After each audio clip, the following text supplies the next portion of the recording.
આરોગ્યને ક્ષેત્રે ગુજરાતે એક હરણફાળ ભરી છે અને આરોગ્ય સેવાઓ સુદ્રઢ કરવી હોય તો માત્ર હોસ્પિટલની ઇમારતો બનાવવાથી કામ થતું નથી, માત્ર મશીનો ગોઠવી દેવાથી આરોગ્યની સેવા ઉપલબ્ધ નથી થતી। જ્યાં સુધી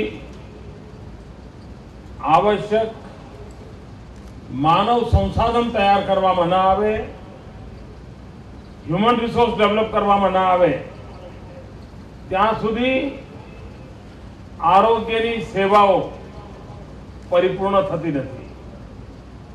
કમનસીબે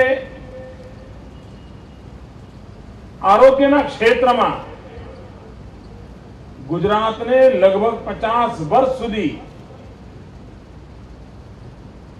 ક્યારેય ન પૂરી શકાય એટલો બધો અન્યાય થયો છે। જો ભૂતકાળમાં સમય પર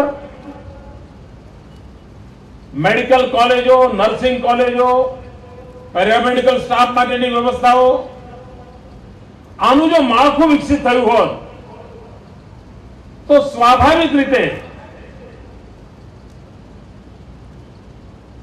માળખાકીય સુવિધાઓની સાથે સાથે યોગ્ય માનવબળ આપણને મળી રહ્યું હોત, ડોક્ટરો મળી રહ્યા હોત, નર્સિસ મળી રહ્યા હોત અને બધાના દ્વારા આપણે આરોગ્યની ઉત્તમમાં ઉત્તમ સેવા કરી શક્યા। હમણાં જયનારાયણભાઈ કહેતા હતા કે ખાલી નર્સિંગમાં જ 24 લાખની જરૂર પડવાની છે। હવે આને કોણ ક્યારે પૂરું કરશે કે એ પ્રશ્ન ઉઠે છે। પણ આ કામ જો સહજ રીતે થયું હોત તો કદાચ આ દુનિયાનો સૌથી યુવાન દેશ હિન્દુસ્તાન એ વિશ્વની આરોગ્યની ચિંતા કરવા માટે સામર્થ્યવાન બની ગયો હોત। ભારત એ દુનિયાનો સૌથી યુવાન દેશ છે। અહીંયા 65% લોકો 35 થી નાની ઉંમરના છે। જે દેશની 65% જનસંખ્યા 35 વર્ષથી નીચેની હોય એ જનસંખ્યાને વિશ્વને જરૂરિયાત છે એ પ્રમાણે જો તૈયાર કરવામાં આવી હોત તો આજે દુનિયાના દરેક દેશમાં ભારતના યુવાનોનો ડંકો વાગતો હોય। વિશ્વમાં લાખો નર્સિસની જરૂર છે। આટલું બધું યુવાધન હોય તો ભારત ટીચર્સ અને નર્સિસ એને એક્સપોર્ટ કરી શક્યું હોત। આપ વિચાર કરી શકો તો દુનિયામાં કેવો પ્રભાવ પેદા કરી શકાયો હોત। પરંતુ દીર્ઘદ્રષ્ટિ સાથે જે આયોજન થવું જોઈએ એ આયોજન થવાના અભાવે સમગ્ર દેશ આ ક્ષેત્રે માનવ બળની અંદર તકલીફ ભોગવી રહ્યો છે। આપણે આ 10 વર્ષની અંદર એના પર ધ્યાન કેન્દ્રિત કર્યું છે અને જયનારાયણભાઈના આંકડા આપ્યા કે ક્યાં 50 વર્ષમાં 40 સીટો અને ક્યાં 10 વર્ષની અંદર 1000 કરતા વધારે સીટો। આપણે અહીંયા અટકવા માંગતા નથી, આપણે વધુ આ ક્ષેત્રમાં વિકાસ કરવા માંગીએ છીએ। કદાચ ગુજરાતનું નર્સિંગ કોલેજ માટેનું અને બધી જ વ્યવસ્થાઓથી સભર કદાચ આ પહેલું કેમ્પસ હશે જે અહીંયા બન્યું છે। અને આટલું સરસ કેમ્પસ તૈયાર થયું છે ત્યારે હું તો અપેક્ષા કરીશ ડિપાર્ટમેન્ટના મિત્રો વિચાર કરે કે માત્ર એમએસસી થી શું કરવા અટકીએ, શા માટે આપણે નર્સિંગમાં પીએચડીના કોર્સિસ પણ ચાલુ ન કરીએ।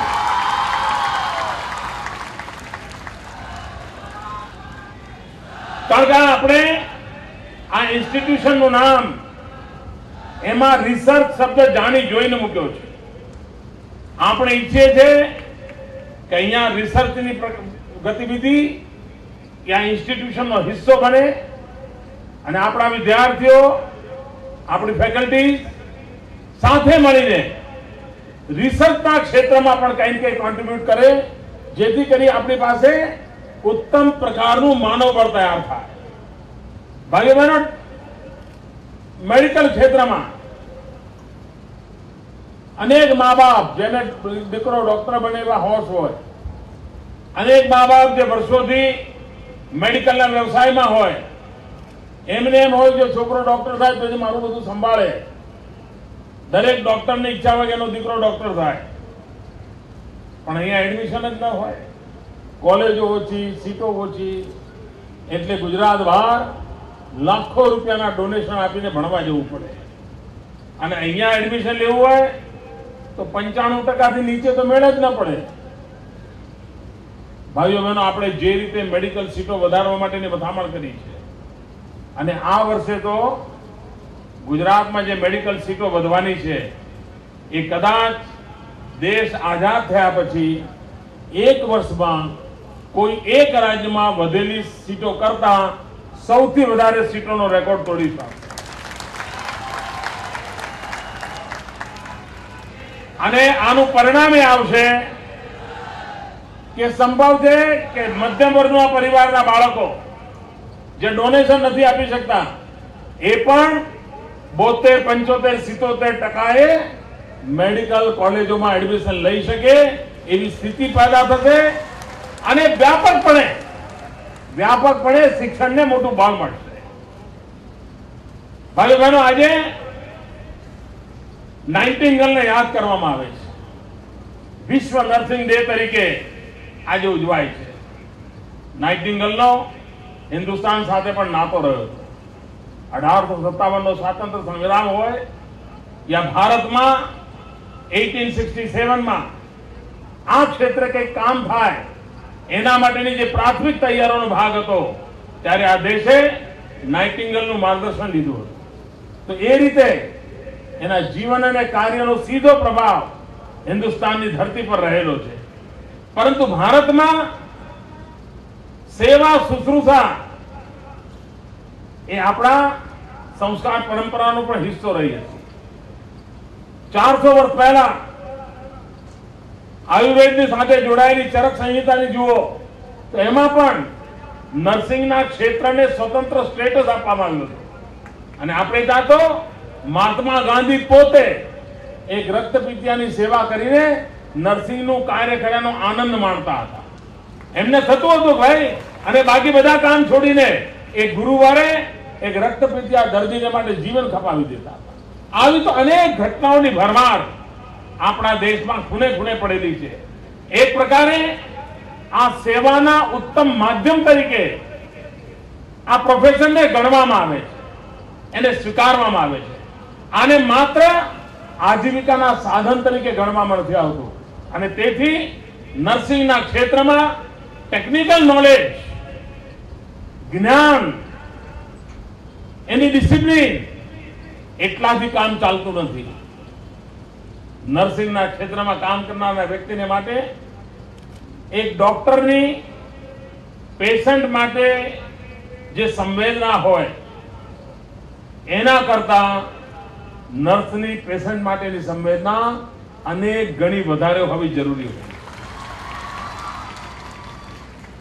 કારણ ડોક્ટર ઓપરેશન કરીને ગયા પછી પેશન્ટનું આખું જીવન નર્સિંગની સેવા ઉપર નિર્ભર કરતું હોય છે.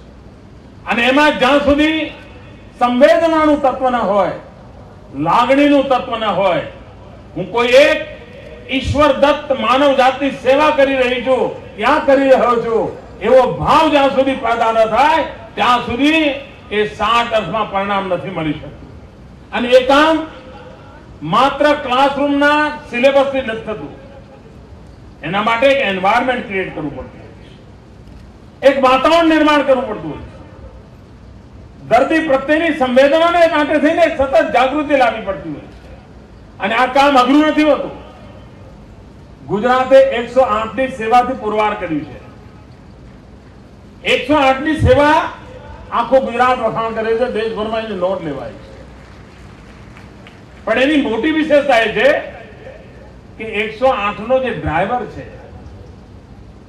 એ ડ્રાઈવરની ટ્રેનિંગ એવી કરવામાં આવી છે અને જેમાં સંવેદનાના તત્વને પ્રાથમિકતા આપવામાં આવી છે.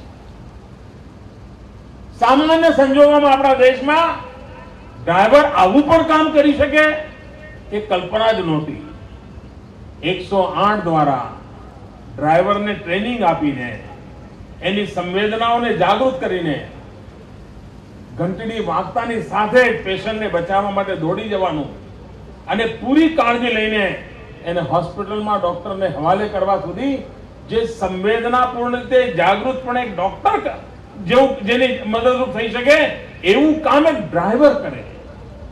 જો ડ્રાઈવરનું જીવન બદલી શકાતું હોય તો નર્સના જીવનને બદલવું જરાય અઘરું કામ નથી. જરાય અઘરું કામ નથી. માત્ર એને એક દ્રષ્ટિકોણ આપવાની આવશ્યકતા હોય છે, એને એક વ્યાપક સમજ આપવાની આવશ્યકતા હોય છે. અને પછી મેં એવા લોકોની ઘટનાઓ જાણું છું કે પોતાનું સંતાન બીમાર હોય તો પણ ડ્યુટી પર આવેલી બહેન નર્સિંગનું કામ કરતી હોય અને પેશન્ટ જો ગંભીર રીતે બીમાર થયો હોય તો દીકરું ઘેર રડતું હોય તો પણ એને પેશન્ટને છોડીને જવાનું ક્યારે પસંદ ન કર્યું હોય. એવી તો સેંકડો ઘટનાઓની ભરમાર પડી અને એમાંથી પ્રેરણા મળતી હોય છે. આવી ઉત્તમ સેવાઓ કરનાર ઉદાહરણરૂપ જે ઘટનાઓ હોય એને પણ નર્સિંગના સિલેબસમાં જોડવી જોઈએ. ગુજરાતની અંદર એવી નામાંકિત નર્સિંગના ક્ષેત્રમાં કોની કામગીરી રહી, પ્રેરક ઘટનાઓ કઈ બની? તમે કચ્છના ભૂકંપને યાદ કરો. અનેક એવા નર્સિંગના ક્ષેત્રમાં ઉત્તમ કામ કરેલી ઘટનાઓ આજે પણ તરવરે છે આપણી સામે. આને સંકલિત કરીને નર્સિંગના સિલેબસના ભાગરૂપે આપણા જ ગુજરાતમાં આ પ્રકારનું ઉત્તમ કામગીરી કરનાર એવા 5-15 લોકોને પસંદ કરીને એક નાનકડી બુકલેટ એના સિલેબસનો હિસ્સો બનાવ્યો હોય તો સતત એમને પ્રેરણા મળતી રહેશે અને આ કામ કરનારને પણ થશે કે મને પણ ઉત્તમ કામગીરીનો અવસર મળ્યો છે. હું વિભાગના મિત્રોને એ પણ વિનંતી કરીશ કે ભવિષ્યમાં નર્સિંગ ક્ષેત્રે એના પેરામીટર નક્કી થાય અને ઉત્તમમાં ઉત્તમ કામગીરી કરનાર નર્સિંગ ક્ષેત્રના ભાઈઓને અને બહેનોને એક શ્રેષ્ઠ એવોર્ડની પરંપરા ઉભી થાય અને માત્ર રકમને ઇનામ આપવામાં આવે એવી એક ઇન્સ્ટિટ્યૂટ તરીકે એને ડેવલપ કરવામાં આવે અને તો નર્સિંગ ક્ષેત્રે કામ કરનારની નોંધ પણ લેવાશે. શ્રેષ્ઠ શિક્ષકનો એવોર્ડ હોય છે એવી જ રીતે શ્રેષ્ઠ નર્સિંગની સેવાનો પણ એવોર્ડ હોઈ શકે અને આ જો પરંપરા ગુજરાતની અંદર આપણે ઊભી કરીશું તો દેશને પણ કદાચ આ પ્રકારે કામ કરવાનો અવસર મળશે. ખૂબ ઉત્તમ પ્રકારનું ભવન આજે આપને મળી રહ્યું છે. આ ઉત્તમ ભવનમાં ઉત્તમ શિક્ષણ સાધના થાય એવી હું આપ સૌને શુભકામનાઓ પાઠવું છું. જય જય ગરવી ગુજરાત.